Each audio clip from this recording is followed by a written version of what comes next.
हरे कृष्णा। जगत गुरु शिल प्रभुपाद महाराज की जय। परम पूज्य लोकनाथ स्वामी महाराज की जय। निताय गौर प्रेमानंदे। हरि हरि बोल।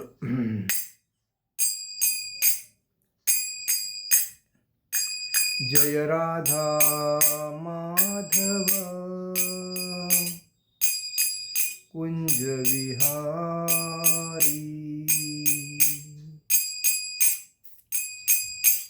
जय राधा माधव कुंज विहारी।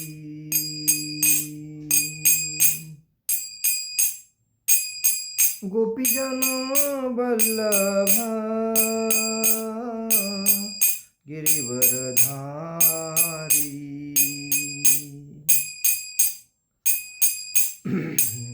गोपीजन वल्लभ गिरिवरधारी।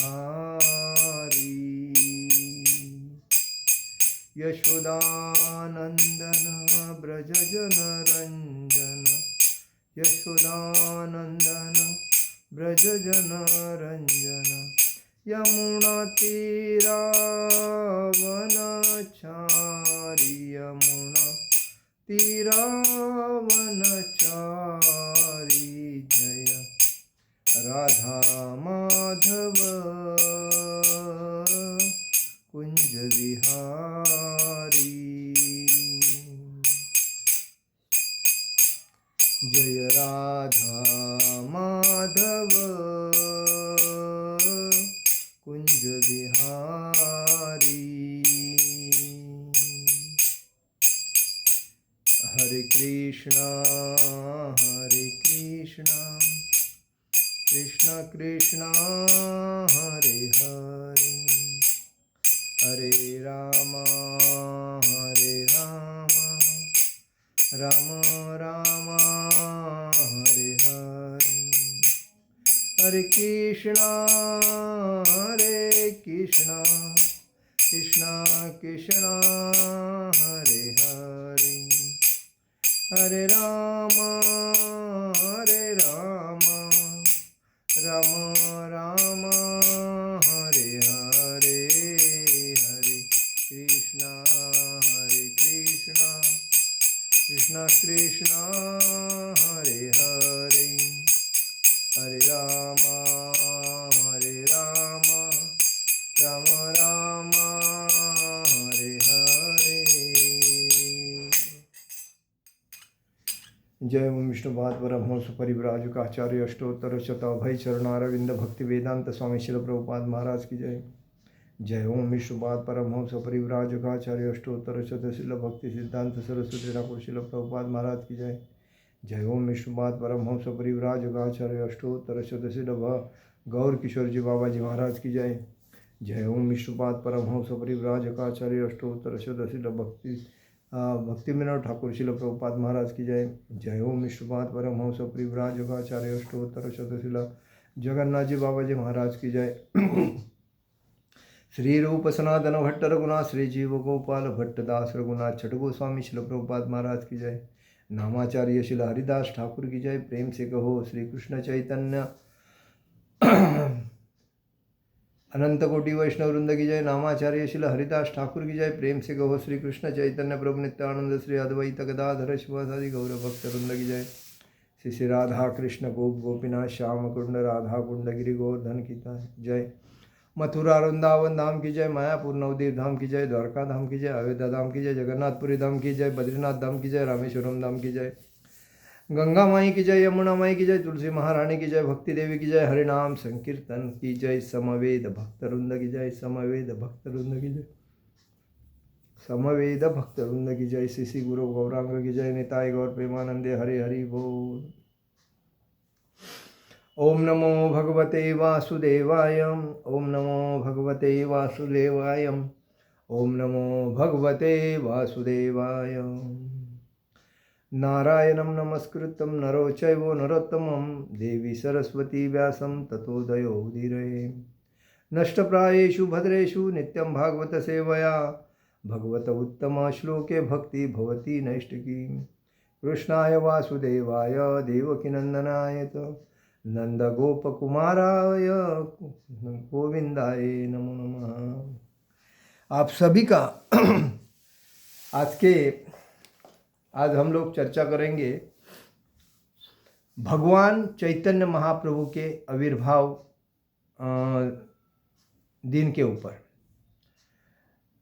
आज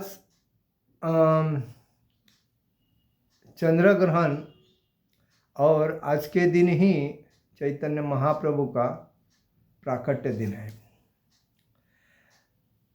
नवद्वीप में उनके गांव में नीम के पेड़ के नीचे चैतन्य महाप्रभु प्रकट हुए थे। उस दिन चंद्र ग्रहण था। सभी लोग गंगा में नहाने के लिए आए थे। तो कहने का मतलब है, और कलयुग में पूरी जनता को अपने भक्ति में आकर, मतलब भक्ति का संदेश देकर कलयुग से जीवन को मुक्त करने के लिए, जो व्यक्ति त्रस्त है उनको मुक्त करने के लिए आज ही के दिन चैतन्य महाप्रभु प्रकट हुए थे। ओम अज्ञानतिमिरान्धस्य ज्ञानांजन शलाकया चक्षुरुन्मीलितेन तस्मै श्री गुरुवे नमः। श्री चैतन्य मनोभीष्टं स्थापितं येन भूतले स्वयं रूपकदा मह्यं ददाति स्वपदान्तिकं। वन्देऽहं श्रीगुरु श्रीयुतपदकमलं श्रीगुरुवैष्णवञ्च श्रीरूपं साग्रजातं सहगण रघुनाथामतं तं सजीवं सद्वैतं सावधूतं परिजनसहितं कृष्णचैतन्यदेव श्रीराधाकृष्णपादान् सहगण ललिता श्रीविशाखान्विताञ्च। हे कृष्ण करुणा सिंधु दीनबंधु जगतपते गोपेश गोपिकाकांत राधाकांत नमोस्तुते। तप्त कांचन गौरांगी राधे वृंदावनेश्वरी विशुभानुसुते देवी प्रणमामि हरिप्रिये। वाञ्छाकल्पतरुभ्यश्च कृपा सिंधु हे भवसपतितानां पावनेभ्यो वैष्णवेभ्यो नमो नमः। नमो ब्राह्मण देवाय गो ब्राह्मणेतर जगदिताय कृष्णाय गोविंदाय नमो नमः। गुरुवे गौरचंद्राय राधिकाय तदालि कृष्णाय कृष्ण भक्ताय तदभक्ताय नमो नमः।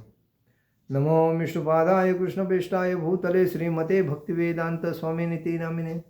नमस्ते सारस्वती देवे गौरवाणी प्रचारिणे निर्विशेष शून्यवादी पाश्चात्य जय श्री कृष्ण चैतन्य प्रभु नित्यानंद श्री अद्वैत गदाधर शिवासादि गौर भक्तवृंद। हरे कृष्ण कृष्ण कृष्ण हरे हरे, हरे राम राम राम हरे हरे, हरे कृष्ण कृष्ण कृष्ण हरे हरे, हरे राम राम राम हरे हरे। आप सभी का आज की चैतन्य महाप्रभु के प्राकट्य दिन की कथा में हार्दिक स्वागत। चैतन्य महाप्रभु जी का जो प्राकट्य दिन है वो 1407 में नवद्वीप नगर में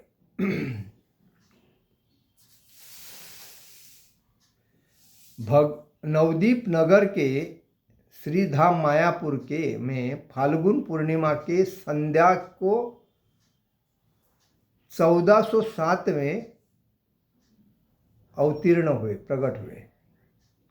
वैसा तो ईश्वर प्रेम के महान दूत पवित्र भगवत नाम के सामूहिक कीर्तन के प्रति प्रवर्तक भगवान राधा कृष्ण के अवतार चैतन्य महाप्रभु,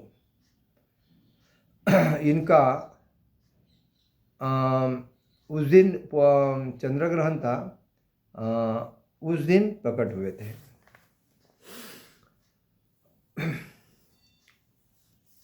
चैतन्य महाप्रभु पूर्णिमा की संध्या के समय चंद्र ग्रहण के वक्त अवतीर्ण हुए।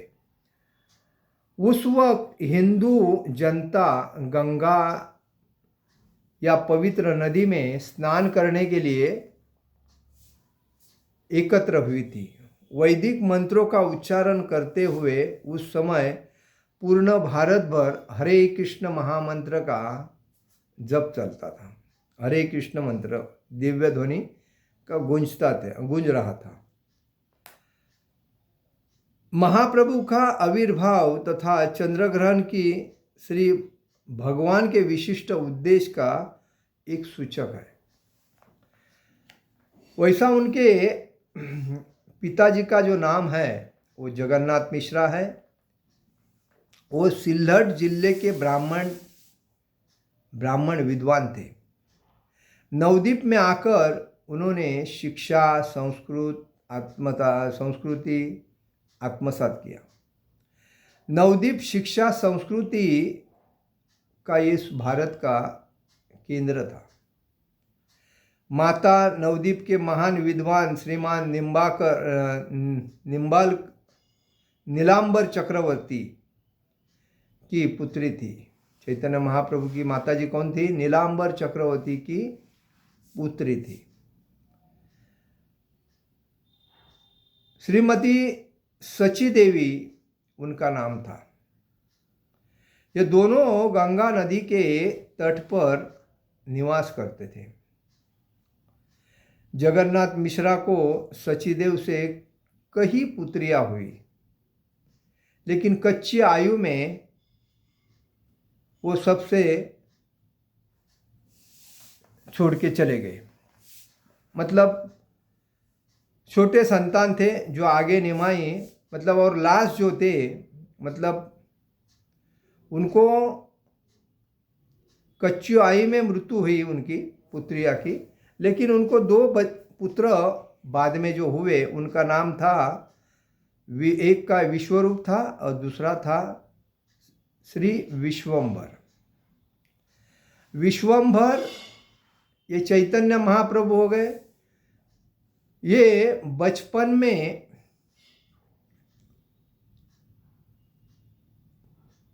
सभी मतलब ये सभी भाई बहनों में सबसे छोटे थे,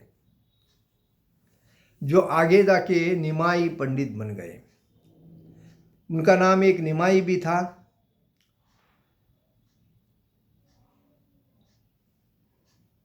उन्होंने निमाई पंडित के नाम से ही संन्यास आश्रम ग्रहण किया था। भगवान श्री चैतन्य महाप्रभु संन्यास लेने के बाद उनका नाम श्री चैतन्य महाप्रभु पड़ा। उस टाइम उनका उम्र 48 साल का था।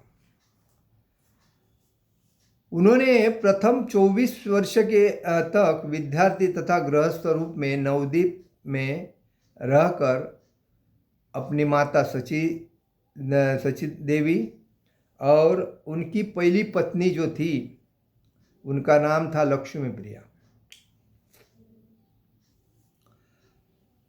उनकी मृत्यु अल्प आयु में ही हुई। मतलब शादी होने के बाद कुछ सालों बाद उनकी आयु हो गई। उनकी माता ने उन्हें सलाह दिया कि आपको दूसरा शादी करना पड़ेगा क्योंकि आप जवान हो। तो माता सची देवी की आज्ञा का पालन करते हुए उनको शादी की ज़रूरत नहीं थी, क्योंकि उनको भक्ति का प्रचार करना था। लेकिन माता को सहकार्य होना चाहिए, कोई तो होना चाहिए, मैं भक्ति का प्रचार करता रहूं। तो इन्होंने इसीलिए माता को सहकार्य करने के लिए दूसरी पत्नी से शादी किया, जिसका नाम था विष्णुप्रिया।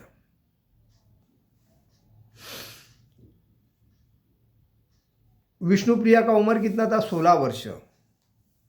चैतन्य महाप्रभु ने 24वें, मतलब तभी उनका उम्र कितना था? 24 साल। 24वें साल में उन्होंने माता को कहा मैं संन्यास लूँ।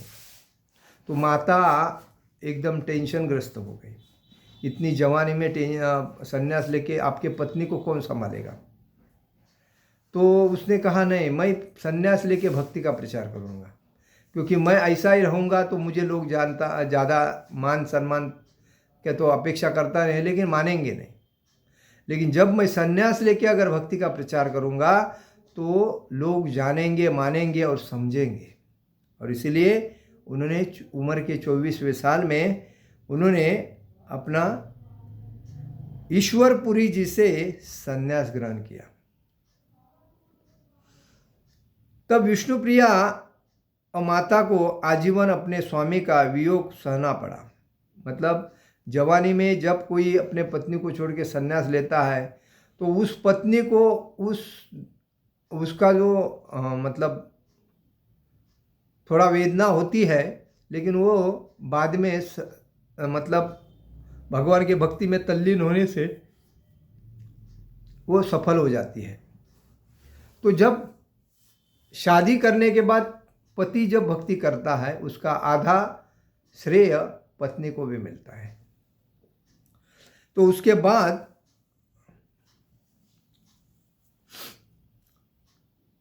संन्यास ग्रहण करने के बाद महाप्रभु ने अपनी माता सची देवी के आग्रह पर जगन्नाथपुरी जाने का विचार किया और उन्होंने माता को कहा, मैं जगन्नाथपुरी में जाके भगवान जगन्नाथ जी के सामने ही मैं भक्ति करता रहूँगा और वहाँ से मैं हर जगह पे जाके भक्ति का प्रचार करूँगा।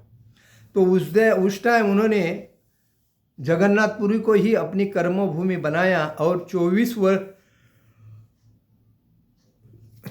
वर्ष तक वहाँ रहे। 6 वर्ष उन्होंने दक्षिण भारत का दौरा करके श्रीमद् भागवतम का प्रचार किया।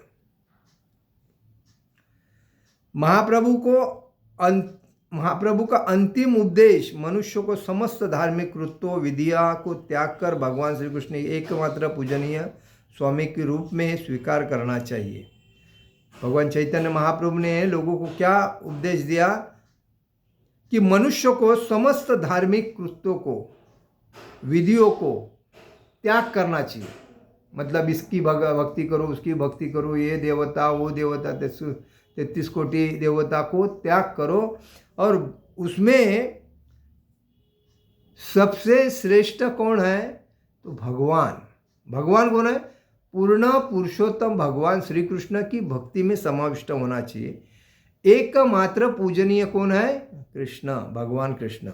उनको स्वामी के रूप में स्वीकार करना चाहिए और उनकी ही पूजा आरती हरिनाम संकीर्तन उनके सामने करना चाहिए। भक्तों को आश्वस्त किया कि समस्त पापों से भगवान आपकी रक्षा करेंगे और आपको सुरक्षित रखेंगे। आपको किसी प्रकार की चिंता नहीं करनी चाहिए। भगवान श्री चैतन्य महाप्रभु साक्षात भगवान श्री कृष्ण ही थे, परंतु जनसामान्य को, धर्मविदों एवं दार्शनिकों को समस्त कारणों के कारण भगवान श्री कृष्ण की दिव्य स्थिति को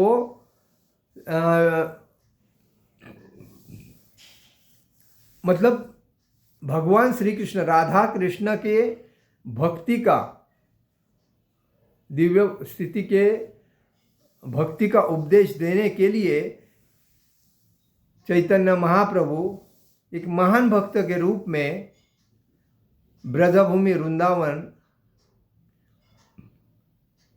मतलब आए थे और वो राधा कृष्ण के अवतार थे। और इसीलिए ब्रजभूमि वृंदावन ब्रज के राजा नंद महाराज के पुत्र के रूप में प्रकट होने वाले भगवान श्री कृष्ण एक ही भगवान परमेश्वर है, सबके द्वारा पूजनीय है। वृंदावन धाम भगवान श्री कृष्ण से अभिन्न है, क्योंकि भगवान नाम यश रूप तथा उनकी आविर्भाव स्थली परम ध्यान है।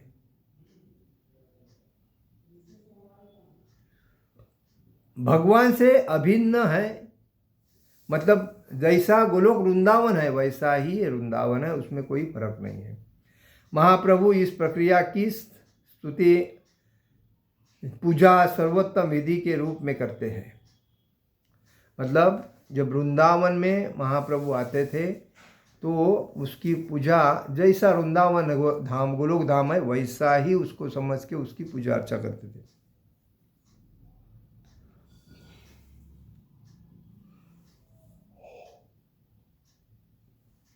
मनुष्यों के जीवन का परम लक्ष्य भगवत प्रेम प्राप्त करना है, ये सभी को उपदेश देते थे। मनुष्य जीवन का मुख्य उपदेश क्या है? भगवान श्री कृष्ण का प्रेम प्राप्त करना, यही उपदेश है। महाप्रभु के अनेक भक्तों ने श्री वृंदावन दास ठाकुर, अनेक भक्त थे महाप्रभु के, जैसे वृंदावन दास ठाकुर, श्रील लोचन दास ठाकुर, श्रील कृष्णदास कविराज गोस्वामी, श्रील कविकर्णकपुर, श्रील प्रबोधानंद सरस्वती, श्रील रूप गोस्वामी, श्री सनातन गोस्वामी, श्रील जीव गोस्वामी, श्रील रघुनाथ भट्ट गोस्वामी, रघुनाथ दास गोस्वामी, श्रील गोपाल भट्ट गोस्वामी, ये 6 गोस्वामी। उनके 200 साल बाद श्रील विश्वनाथ चक्रवर्ती ठाकुर, विश्वनाथ चक्रवर्ती, श्रील बलदेव विद्याभूषण, श्रील श्यामानंद गोस्वामी, श्रील नरोत्तम दास ठाकुर, श्रील भक्ति विनोद ठाकुर, अंत में श्रील भक्ति सिद्धांत सरस्वती ठाकुर, और लास्ट में श्रील भक्ति वेदांत श्रील प्रभुपाद जी। अनेकानेक महान विख्यात विद्वानों ने तथा भक्तों ने बड़े बड़े ग्रंथ लिखे हैं। वे सब दिव्य ज्ञान से परिपूर्ण है। उसमें वृंदावन ठाकुर ने चैतन्य भागवत लिखा, कृष्णराज कविराज गोस्वामी जी ने चैतन्य चरितामृत लिखा। तो ये ग्रंथ हमें पढ़ने चाहिए। उसमें क्या है, महाप्रभु के प्रमुख भक्त समकालीन श्रील मुरारी गुप्ता द्वारा जीवन का अंगन, मतलब मुरारी जो गुप्ता थे उनके साथ उन्होंने अपने जीवन की संपूर्ण कथा अंगन किया है। वह एक वैद्य थे। मुरारी गुप्ता कौन थे? एक वैद्य थे। उनके सचिव श्रील दामोदर गोस्वामी श्रील स्वरूप दामोदर द्वारा पुरी में निरंतर संगति में रहते थे। इन दोनों ने भगवान चैतन्य महाप्रभु के कार्यों का लेखा जोखा अपने डायरी में लिख के रखा था। किसने? श्रील दामोदर गोस्वामी और श्रील स्वरूप दामोदर। इन्होंने, और इसके ऊपर ही सभी ग्रंथ बनाए गए।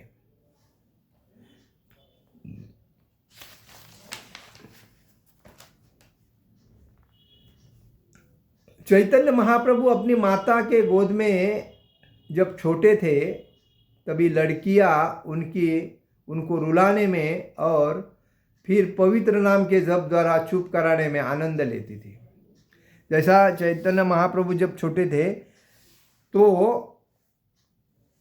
वो रोते थे, और जब वो लड़कियां जब बाजू बीजू में बैठती थी तो वो उनके रुलाती थी। और रुलाने के बाद जब चैतन्य महाप्रभु के सामने हरे कृष्ण महामंत्र बोला जाता था, हरे कृष्णा कृष्णा कृष्णा हरे हरे, हरे राम राम राम हरे हरे, तभी वो शांत हो जाते थे और प्रसन्न हो जाते थे।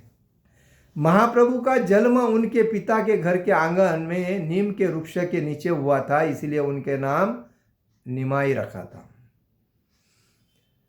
महाप्रभु 6 साल के थे तभी अन्नप्राशन संस्कार किया गया था। देखिए, हमारे सनातन वर्णाश्रम धर्म में सभी संस्कार होते हैं। नामस्मरण,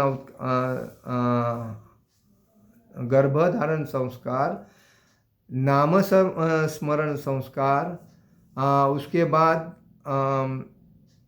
अन्न ग्रहण संस्कार, ऐसे अनेक संस्कार हैं। लेकिन सब लोग वो संस्कार करते नहीं, और इसीलिए किसी को जानकारी होती नहीं। इसलिए हमारा फर्ज है कि हमें सनातन धर्म ये बहुत श्रेष्ठ धर्म है सभी धर्मों से। तो हमें सभी संस्कार संस्कृति में जितने जो रूल रेगुलेशन है ना, उसको आत्मसात करना चाहिए। तभी अपने बच्चों को ज्ञान प्राप्त होगा हमारे धर्म के बारे में। हम रेडीमेड में जाते हैं, धर्म को भूलते हैं और क्षुल्लक आनंद में आनंद व्यक्त करते हैं और धर्म की हानि करते हैं। तो ये और इसीलिए हमारे बच्चे अज्ञान बनते हैं और गलत कार्य करके अपने जीवन को ध्वस्त करते हैं। इसलिए हमें हमेशा याद रखना चाहिए कि हमारे धर्म में कितने संस्कार है, बराबर है, विधि, तो उनको संस्कार को अपने जीवन में उतारना चाहिए। उससे क्या होता है, एक दूसरे को देखता है, दूसरा तीसरे को देखता है, तीसरा चौथे को देखता है। एक दूसरे को आमंत्रण करने से, जानकारी होने से अभी बर्थडे का जो सिस्टम है वो पहला बर्थडे का सिस्टम नहीं था, लेकिन लोग एक दूसरे का देख के बर्थडे सेलिब्रेशन चालू कर दिया। लेकिन बर्थडे से बढ़कर क्या है, संस्कार सेलिब्रेशन है। तो ये इसको आत्मसात करना जरूरी है। तो इसमें कहा जाता है कि जब महाप्रभु शिशु के जब छोटे थे तभी उनको घर के लोग क्या देते थे, सिक्के देते थे, भगवान के विग्रह देते थे बावली के जैसे, और उनको खेलने देते थे। और एक बार शिला महाप्रभु को जब रोने लगे थे तभी उनके घर वालों ने थोड़े से सिक्के दिए थे और एक भागवतम दिया था। तभी महाप्रभु ने छोटे उम्र में ही 6 साल की उम्र में सिक्कों को छोड़ दिया, भागवतम को आत्मसात किया। मुझे ज्ञान किधर है, अज्ञान किधर है, ये उसकी जानकारी। महाप्रभु बाल रूप में आंगन में घुटनों पर चलना सीख रहे थे, तभी समक्ष एक नाग प्रकट हुआ। महाप्रभु ने उससे खेलने का शुरुआत कर दिया, लेकिन नाग ने उनको कभी डमच नहीं किया। वो उनके साथ खेलता था और निकल जाता था। एक बार एक चोर उनके आंगन में आया और उनके शरीर में जो सची माता ने जो आभूषण जेवर के जो पहनाए थे, वो उस चोर ने महाप्रभु को उठाया और अपने साथ लेके गया। लेके जाके आभूषण निकाल रहा था, महाप्रभु ने उसका दिमाग घुमा दिया।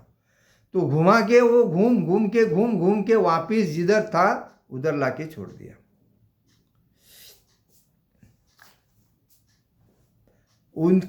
वो चोर के कंधे से कभी उतरे नहीं, वो कंधे पे ही बैठे थे और लोग उसको जैसा जैसा घुमाते थे वैसा वैसा उसको लेके जाके बाद में वो थक गया बेचारा चोर, और वापिस जिधर था उधर ही लाके छोड़ दिया।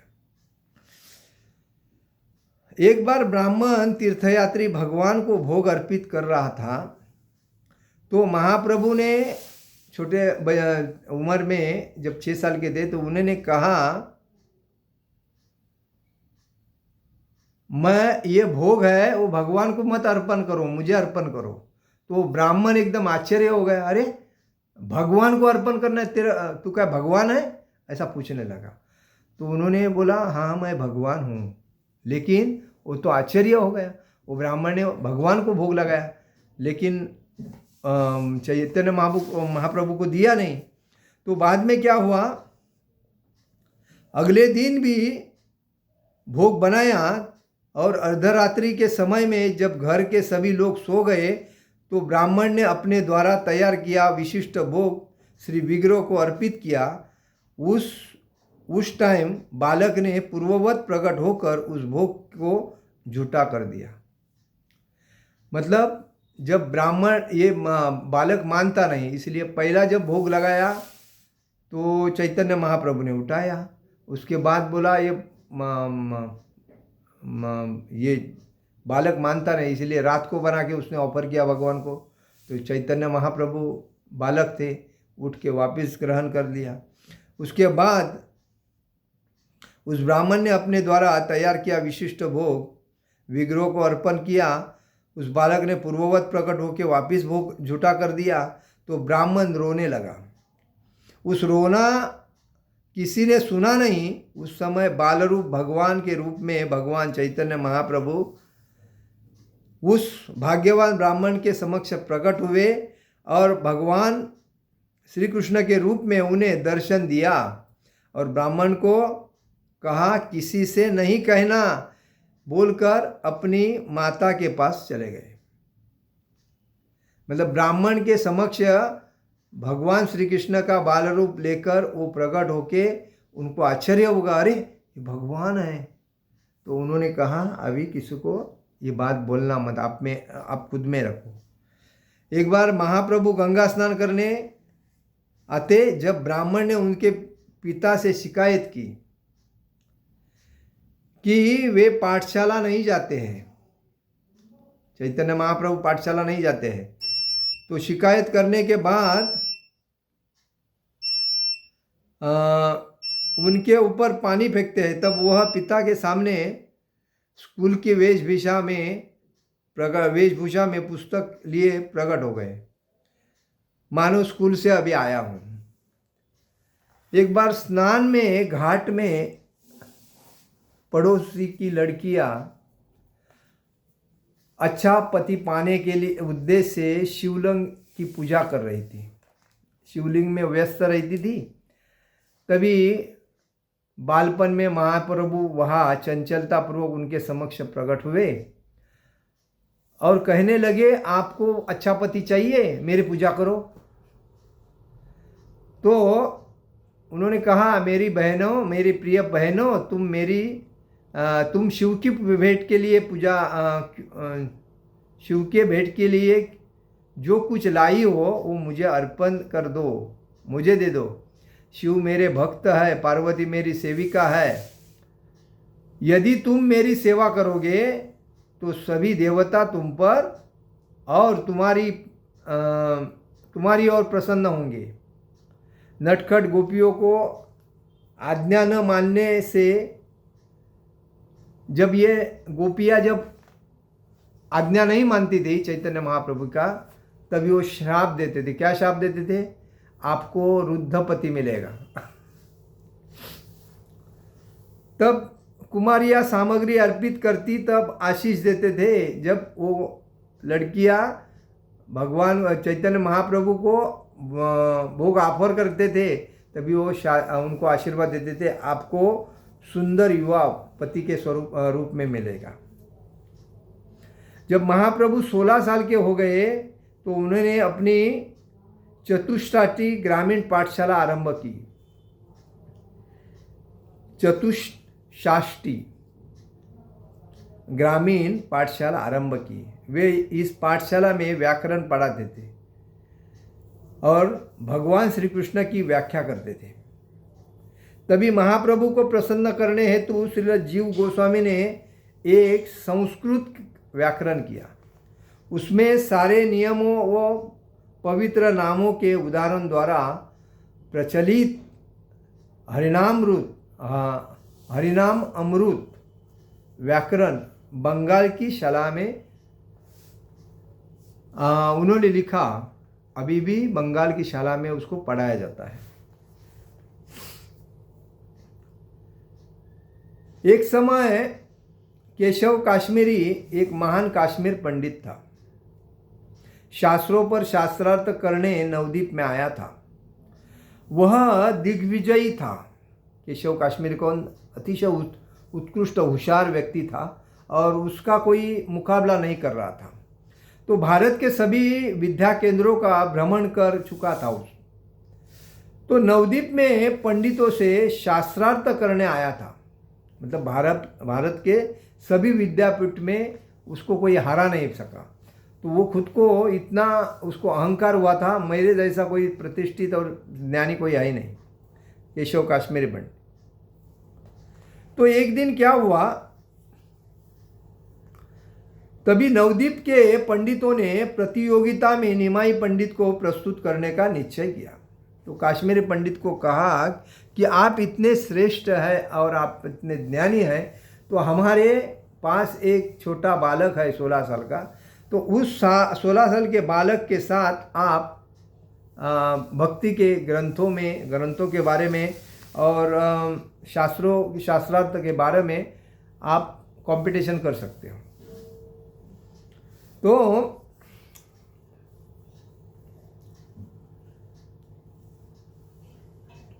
तो अगर उसमें बताया कि नवद्वीप के पंडितों ने प्रतियोगिता में निमाई पंडित को प्रस्तुत करने का निश्चय किया। बालक पराजित होगा तो शास्त्रार्थ करने का अवसर मिलेगा। मतलब जब बालक है अगर पराजित भी होता है तो आगे जाके पढ़ लेगा, लेकिन जब ज्ञानी व्यक्ति जब पराजित हो जाएगा तो उसका क्या है, उसका तो उसको अपमान हो जाएगा। तो वैसे में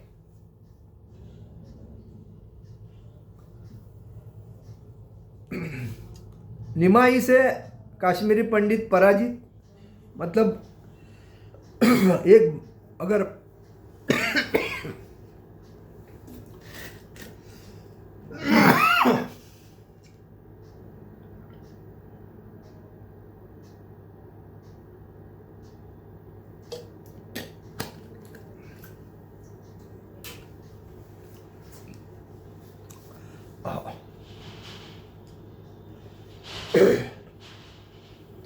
तो अगर काश्मीरी पंडित पराजित हो गया तो उनकी गरिमा में वृद्धि होगी, मतलब हाँ, उनको थोड़ा अपसेट लगेगा कि मैं एक बच्चे से हार गया।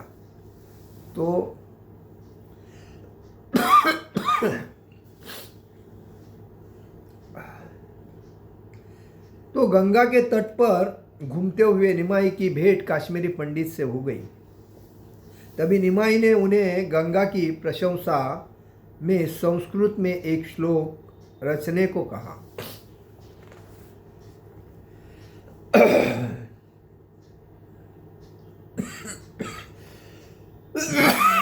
काश्मीर पंडित ने अल्प समय में ही एक 100 श्लोक उन्होंने उसके ऊपर गंगा की प्रशंसा के ऊपर बनाए, और आंधी की मतलब जैसे हवा तेज होती है उस तेज के गति से उन्होंने वो श्लोक बोलना शुरू कर दिए। लेकिन निमाई ने जब उनके श्लोक पूर्ण होने के बाद निमाई ने अपने श्लोक वही गंगा के ऊपर जो बनाए थे वो स्पष्ट करने को चालू कर दिए। जब निमाई ने सारे श्लोक बिना किसी त्रुटि से तत्काल कंठस्थ किए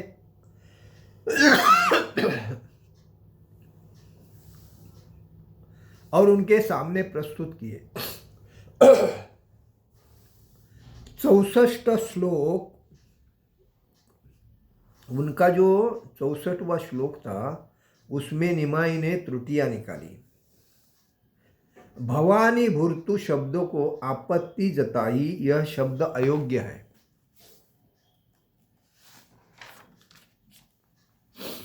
भवानी का अर्थ शिव की पत्नी, तो फिर उनका भर्ता या पति और कौन हो सकता है।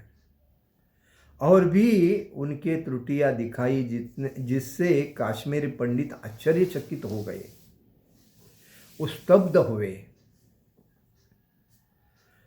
और उन्होंने कहा, एक व्याकरण का विद्यार्थी विद्वान साहित्यिक त्रुटियां निकाल रहा है, यह घटना सार्वजनिक सभा में होती तो मुझे अपमान सहन करना पड़ता, परंतु यह सूचना दावाग्नि जैसी संपूर्ण नवद्वीप में फैल गई। अंत में विद्या की देवी सरस्वती ने केशव काश्मीरी को स्वप्न में आकर कहा, भगवान श्री चैतन्य की शरण स्वीकार कर ले। इस प्रकार केशव पंडित भगवान चैतन्य के अनुयायी बन गए। काश्मीर पंडित की जो गलती जो थी वो चैतन्य महाप्रभु ने पकड़ी और उनको बताया कि आपने ये जो श्लोक बताया वो गलत है। और वो जो गलत उनको जब स्पष्ट करके बताया तो उनको लगा, अरे अगर ये बड़े सभागृहों में अगर मेरा ऐसा बात किया होता तो मेरा अपमान होता। तो अच्छा हो गया मेरे को इधर साइट में बताया। ये अक्षरशः वेरी मतलब अतिशय होशियार बालक है। और इस वजह से सरस्वती माता उस काश्मीर पंडित के सपने में आके बताया कि आप उस चैतन्य महाप्रभु की शरण ग्रहण करो। बंगाल पर पठान नवाब हुसैन का शासन था। ब्राह्मणों ने ईर्ष्या से, लोकप्रियता से काजी को हरिनाम संकीर्तन की शिकायत किया। तभी काजी ने विरोध किया कि महाप्रभु ने कहा काजी के आदेश का उल्लंघन करो और हरिनाम संकीर्तन चलाते रहो। जिल्लाधीश कीर्तन के मृदंग तोड़े। मतलब काश्मीरी नवाब हुसैन ने जब लोगों को कहा कि इनका हरिनाम संकीर्तन तब बंद करो, तो चैतन्य महाप्रभु जाके नवाब हुसैन को प्रत्यक्ष रूप से मिले और उनके साथ सभी भक्त थे और उनको साइड में लेके बताया कि आप अगर हमारा संकीर्तन बंद करोगे तो देखो कैसा बंद हो जाता है। तो उसी टाइम उन्होंने कहा, संकीर्तन की जब शिकायत की तभी काजी ने विरोध किया था। ब्राह्मणों ने जब संकीर्तन की शिकायत की तब काजी ने क्या किया था, संकीर्तन करने देना नहीं। तो महाप्रभु ने कहा काजी के आदेश का उल्लंघन करो, उनका आदेश मत मानो, तुम जोर से संकीर्तन करते रहो और हरिनाम संकीर्तन चलाते रहो। हाँ, उधर कीर्तन के मृदंग तोड़े, बाधा डाली। जब महाप्रभु ने यह घटना सुनी तो उन्होंने एक दल तैयार किया कि पहले सविनय अवज्ञा आंदोलन करने वाले व्यक्ति है। उन्होंने 1 लाख व्यक्तियों का जुलूस निकाला। मतलब जब उनके संकीर्तन करने के वक्त मृदंग तोड़े वगैरह उनको तकलीफ जब दिया, तभी चैतन्य महाप्रभु ने एक क्या किया, आंदोलन करने का शुरुआत कर लिया। तो उन्होंने 1 लाख भक्तों का जुलूस निकाला जो हजारों मृदंग करताल लिए काजी के आदेश के विरोध में नवद्वीप के सड़कों से होकर गुजरे और काजी के घर जाके पहुँचे। और काजी के घर जाके पहुंचकर घर पर एकत्रित जनसमूह ने उग्र रूप धारण किया। महाप्रभु ने शांति रखते हुए काजी ने कहा महाप्रभु से शांति रखो, और काजी अपने घर के नीचे आया।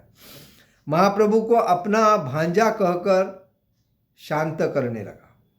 उसने क्या कहा, आप मेरे भतीजे जैसे हो, आप शांत रहो, इतने बड़े जुलूस लेके आप आए हैं भक्तों का, मैंने ये सोचा भी नहीं था आप ऐसा करोगे। तो उसके बाद श्री नीलांबर चक्रवर्ती को चाचा कहते थे। इस प्रकार महाप्रभु की माता श्रीमती सची देवी उनकी चचेरी बहन लगती थी।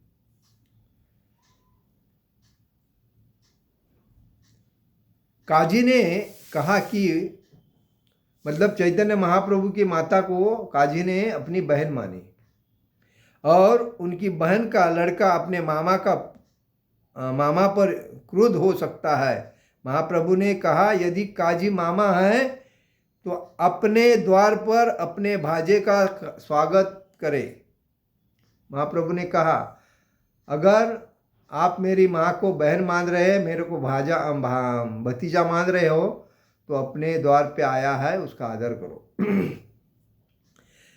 इस प्रकार बाद में हरिनाम संकीर्तन को जो किया गया विरोध समाप्त हो गया और दोनों ने कुरान तथा हिंदू शास्त्रों के विषय में चर्चा की और गाय हत्या पर चर्चा हुई। और इसमें महाप्रभु ने कहा कलयुग में समस्त व्यावहारिक उद्देश्यों के लिए एकमात्र संकीर्तन यज्ञ है। तभी चैतन्य महाप्रभु ने काजी को कहा इस पूरी दुनिया में अगर कोई यज्ञ है तो हरिनाम संकीर्तन यज्ञ है, बाकी कोई नहीं है। तभी काजी महाप्रभु का शिष्य बन गया। तभी मुसलमान काजी चैतन्य महाप्रभु का शिष्य बन गया। तत्पश्चात काजी ने घोषणा की कि महाप्रभु द्वारा प्रदर्शित संकीर्तन आंदोलन में कोई बाधा नहीं बने, और अपनी बाद की पीढ़ी के लिए भी वह वसीयत करके आदेश छोड़ के चले गए। आज काजी की भी समाधि नवद्वीप में है। आज भी काजी की कब्र नवद्वीप में है। हिंदू यात्री वहाँ जाकर प्रणाम करते हैं और संकीर्तन करते हैं। चापल तथा गोपाल दो ब्राह्मण महाप्रभु के मामा लगते थे। वे दंड के रूप में कोढ़ हुआ था। जब उन्हें पश्चाताप हुआ तो महाप्रभु अपने चरण में लेकर उन्हें द्वार द्वार जाकर श्रीमद् भागवतम प्रचार करने और श्री नित्यानंद प्रभु तथा श्री हरिदास ठाकुर के साथ भेजते थे उनको। महाप्रभु का ऑफिस गृहस्थ भक्त श्रीवास ठाकुर और श्री अद्वैत आचार्य प्रभु के घर में था। महाप्रभु का ऑफिस किधर था? श्रीवास ठाकुर और श्री अद्वैत आचार्य प्रभु के घर में था। एक बार श्री नित्यानंद प्रभु और श्री हरिदास ठाकुर मुख्य रास्ते से जा रहे थे। तभी उन्हें सामने शोर मचाते भीड़ को उन्होंने देखा, तो उन्होंने लोगों से पूछा कि भीड़ क्यों है। तभी उन्हें पता चला कि जगाई मधाई नाम के दो भाई शराब पीकर उपद्रव मचा रहे हैं। वह सम्मानित ब्राह्मण है। वो जगाई मदाई कौन थे? ब्राह्मण के पुत्र थे, लेकिन कुसंगति के वजह से अत्यंत पतित बन गए। वह केवल शराबी नहीं, वह मांस भक्षण करते थे, वेश्या व्यवसाय करते थे, डाकू, सभी प्रकार के पाप करके अपने जीवन को बिता रहे थे। नित्यानंद प्रभु ने सब सुना और मन में ठान लिया, उनका ये पतित आत्मा है, बराबर है। तो पतित आत्मा का उद्धार करना हमारा जन्म का उद्देश्य है। और इसीलिए श्रील नित्यानंद प्रभु और हरिदास दोनों ने भीड़ के बीच घुसकर वहाँ गए और भगवान हरि का नाम जप करने को कहा। तो उस भीड़ में नित्यानंद प्रभु और हरिदास ठाकुर दोनों भी जाके उनको सबको कहा, हरि नाम जप करो, हरे कृष्ण महामंत्र का जप करो। तभी दोनों भाई नशे में धूत हालत में भड़क गए। तभी ये जो दोनों भाई थे, निमाई जगाई मदाई, वो उनको देख के वो भड़क गए। और भड़कने के बाद नित्यानंद प्रभु को गंदी गाली देने लगे। दूर तक उनका पीछा किया नित्यानंद प्रभु का। जब शाम महाप्रभु समक्ष सूचना प्रस्तुत की तो महाप्रभु प्रसन्न हुए कि नित्यानंद हरिदास ने दो मूर्खों का उद्धार करने का प्रयत्न किया। दूसरे दिन नित्यानंद प्रभु उन दोनों भाई को लेकर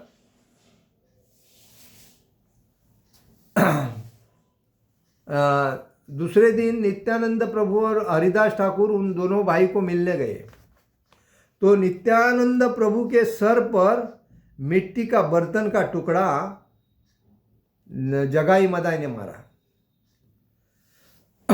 कहा, तुम मुझ पर पत्थर फेंको, फिर भी मैं तुमसे प्रार्थना करता हूं, तुम भगवान श्री हरि के पावन नाम का उच्चारण करो।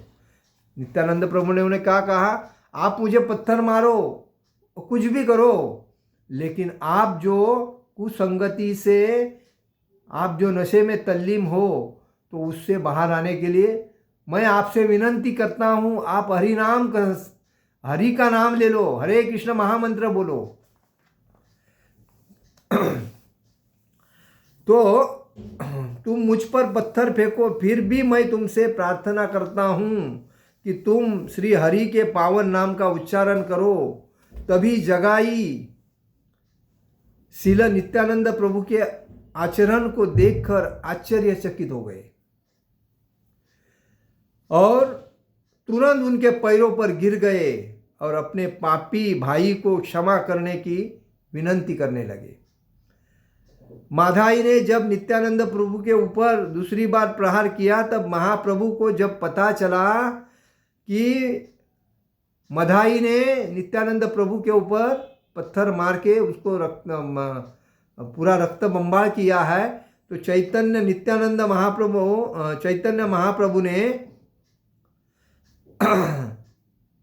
क्रोधिष्ठ होकर पापियों का वध करने के लिए अपना सुदर्शन चक्र का आह्वान किया। लेकिन नित्यानंद प्रभु ने उन्हें अपने उद्देश्यों की याद दिलाई और उन्हें नित्यानंद प्रभु ने कहा, हम जो आए हैं इस पापी जो कुसंगति से पाप से जो त्रस्त है लोग, इस दुखालय में इस कलयुग में त्रस्त जो लोग हैं उनका उद्धार करने के लिए आए हैं। तो आप ऐसे मूर्ख लोगों को माफ कर दो, उनको सुदर्शन से काटने से कुछ नहीं होगा, उनको माफ करो और उनको भक्ति में ले लो।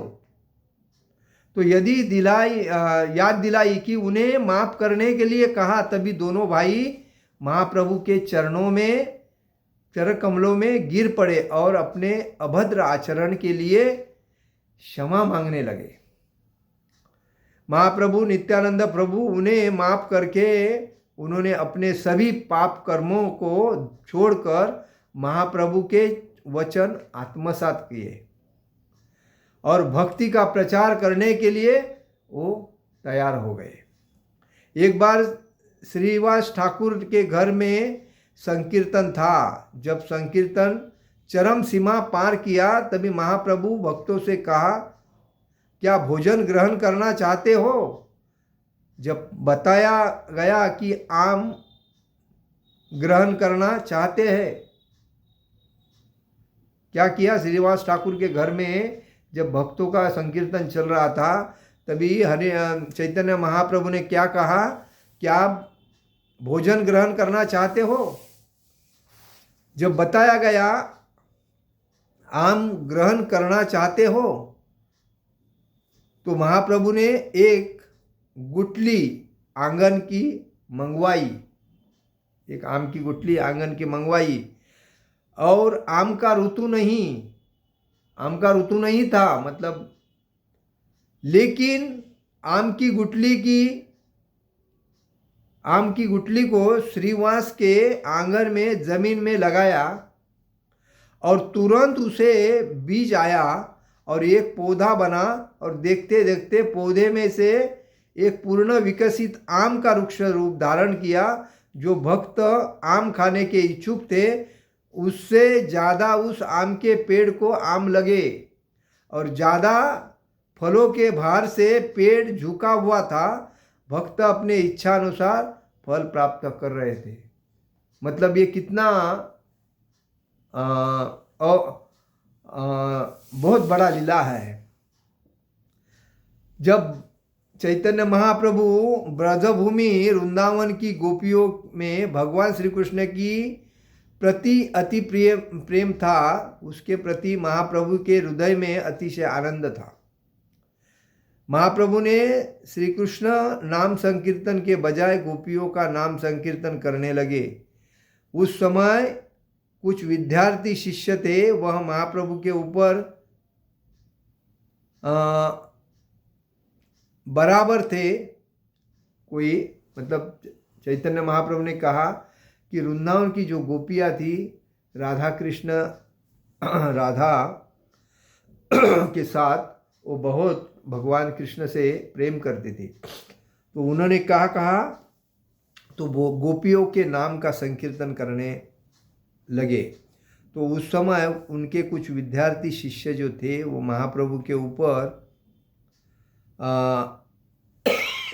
उम्र के थे, महाप्रभु के उम्र के बराबर थे। तो विद्यार्थी ने महाप्रभु से पूछा, गोपियों का नाम लेकर कीर्तन क्यों कर रहे हैं? तो उन्होंने कहा श्री कृष्ण का कीर्तन करें। इस विषय पर महाप्रभु विचलित हो गए और उन्हें भक्तों का फटकार लगाया। उन्होंने भक्तों को फटकार लगाया चैतन्य महाप्रभु ने और कहा यहाँ से भागो। विद्यार्थी ने कहा अगर आप हमें ऐसे फटकारोगे तो हम आक्रामक होंगे।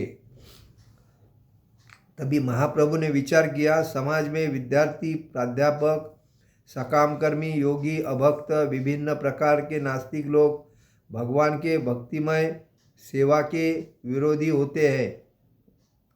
तो मेरा ध्येय है इस युग के सभी पतित आत्माओं का उद्धार करना। यदि यह मुझे सामान्य व्यक्ति मानकर मेरे प्रति अपराध करते रहे तो उन्हें लाभ नहीं होगा।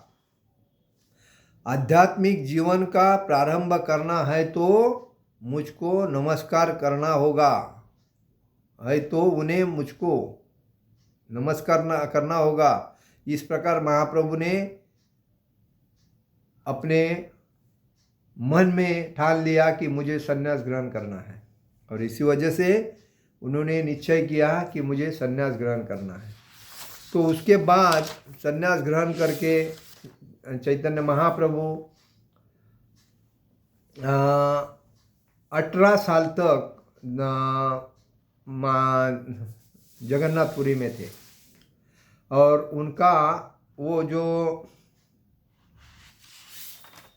48 साल की उम्र में उन्होंने मतलब 1486 में उन्होंने अपना शरीर छोड़ा था 48 साल की उम्र में। तो ये चैतन्य महाप्रभु हमें भक्ति, राधा कृष्ण के भक्ति में भक्ति सिखाने के लिए और इस कलयुग से मुक्त करने के लिए इस धरती पे आए थे। तो इसलिए हमें याद रखना चाहिए कि इस कलयुग में हम जो भगवान मानते हैं वो चैतन्य महाप्रभु, नित्यानंद महाप्रभु है। ये भक्तों को मतलब जो भक्ति में आता है उसका उद्धार हो जाता है। और इसलिए चैतन्य महाप्रभु ने कहा था, जारो देखो तारे कहो कृष्ण उपदेश। जो मिलेगा, जैसा मिलेगा उसको भगवान कृष्ण का उपदेश कहो तो उसका जीवन सफल हो जाएगा। और इसलिए हमें याद रखना चाहिए कि हम 16 माला करते और चुप रहते हैं ना, तो ऐसा नहीं करना चाहिए। हमें हमेशा 16 से ज़्यादा माला करना चाहिए और जीवन को सार्थक बनाना चाहिए। इसलिए चैतन्य महाप्रभु बोले थे, ब्रह्मांड भ्रमिते कौन भाग्यवान जीव, गुरु कृष्ण प्रसादे पाय भक्ति लता बीज। क्या बोले थे? ब्रह्मांड भ्रमिते कौन भाग्यवान जीव, गुरु कृष्ण प्रसादे पाय भक्ति लता बीज। तो जीव विविध शरीरे धारण करके ब्रह्मांड के ग्रह के ऊपर भ्रमण करते हैं, परंतु सुदैव से जब उसे शरीर प्राप्त होता है तो अधिकृत आध्यात्मिक गुरु के संपर्क में आकर उसे गुरु कृपा से ही भगवान श्री कृष्ण का आश्रय मिल सकता है। तो उसके भक्ति, उसका जीवन सफल हो जाता है। तो कृष्ण भक्ति से ही उसका जीवन सफल होता है। तो इसलिए हमें याद रखना चाहिए कि जब भी हमें कोई ज्ञान देता है, मतलब भक्ति में संकीर्तन में बुलाता है, तो हमें मन लगाकर भक्ति करनी चाहिए और जीवन का आनंद लेना चाहिए। हरे कृष्ण कृष्ण कृष्ण हरे हरे, राम राम राम हरे हरे। आप सभी को गौर पूर्णिमा की हार्दिक मनपूर्वक शुभेच्छा। हरे कृष्णा।